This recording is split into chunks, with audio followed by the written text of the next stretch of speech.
Live shows have always been the point for me. I love writing and making records, but connecting face-to-face live singing is the fun part for me. So every time I have an opportunity to do that is a gift. But I have noticed that the vibe in the audience has changed over time. There have always been phones out, but I'd say it's maybe worse than ever. It's something that I'm noticing a lot more.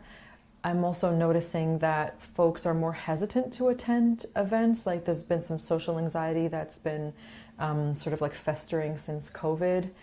And at the same time, with sort of phone use, phone addiction, and streaming being on the rise, and algorithmic sort of determination of taste, I'm also noticing a younger generation of people who are not down with that and are organizing their own phone-free events for the sheer purpose of connecting in person and creating their communities that are not dependent on giant corporations that are trying to hijack their brains and attention spans. It's really such a can of worms. I feel like it's one of those things where it's going to take some larger artists to turn the key to give everybody else the courage to take their music off, because the bigger artists that get the most listens are what give streaming platforms their value. So if if indie artists with 20 monthly listeners take their music off the platform, there's no consequence to Spotify, really. But I definitely encourage people to buy tickets to the shows, buy physical media when they can, or listen on Bandcamp, supporting artists in myriad other ways that still enables them to enjoy our music without funding companies that we don't want to fund. To me, like AI music it's pathetic and cheap. It's not music. It's recycling at best, and I think that corner cutting is apparent in the quality of the product that we see. Like to me, AI graphics look cheap because you know it's AI, and AI music feels cheap in the same way. So for me, I don't feel any competition with AI music because I'm not trying to achieve the same thing that AI music generators are trying to achieve.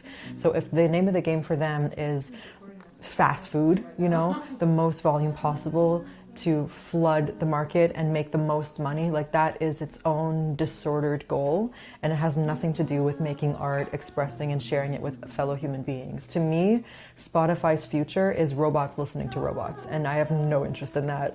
That's like, good luck with that.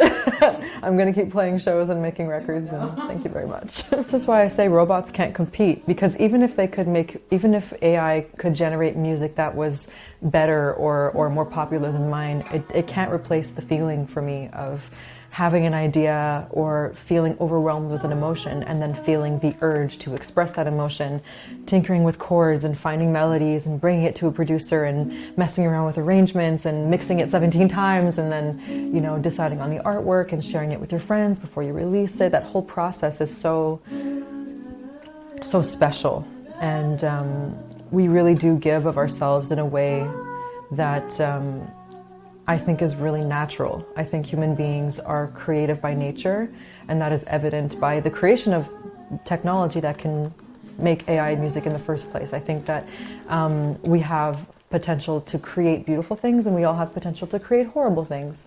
So for me, taking something from the seed of an idea and then letting it come to its full life on stage is the magic. That's the point.